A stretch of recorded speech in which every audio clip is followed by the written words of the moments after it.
और आज मैं स्पेशली क्लास 12th के बच्चों के लिए हाजिर हूँ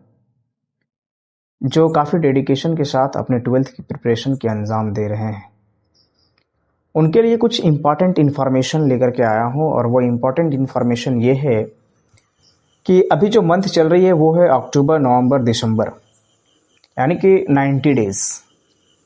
और ये 90 डेज़ ये बिल्कुल राजधानी एक्सप्रेस की तरह गुजरने वाली है।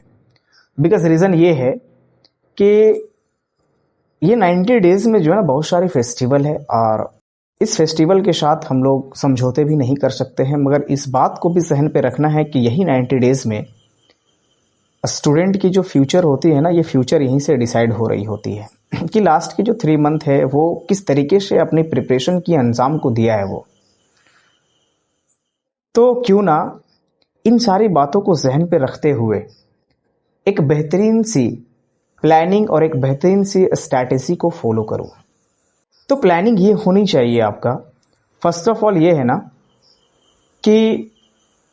किसी भी चीज़ को अगर मुझे कंप्लीट करना है तो उनके लिए सबसे पहले मेरे को टारगेट सेट करनी पड़ेगी।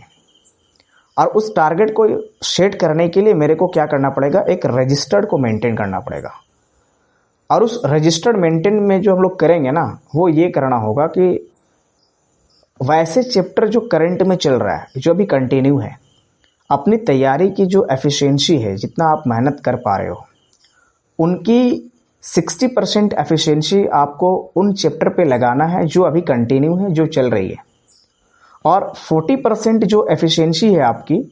वो प्रीवियस चैप्टर जो है हो चुकी है ऑलरेडी,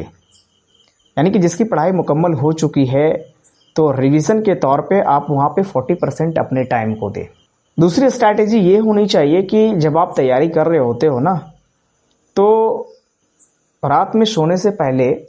ये एक चीज़ों को रिकॉल करना चाहिए और रिकॉल करने के बाद एक रेटिंग सेट कीजिए कि आज के तारीख में जो हमने पढ़ा है उसके लिए मैं क्या रेटिंग दूँ, उसके लिए क्या रेटिंग होनी चाहिए। रेटिंग या तो फिर 3 हो, 4 हो, 5 हो।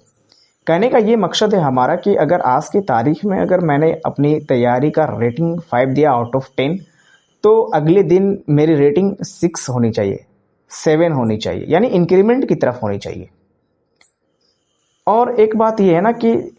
जब आप चीज़ों को पढ़ रहे हो तो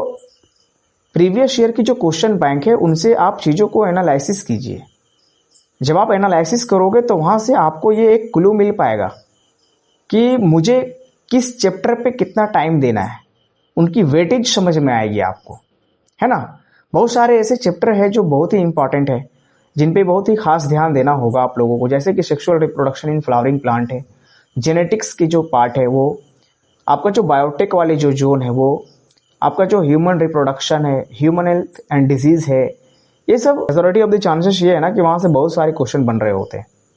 तो इन पे तुम्हें खास तवज्जो देना होगा। और आप यकीन मानो कि जब ये रूल्स को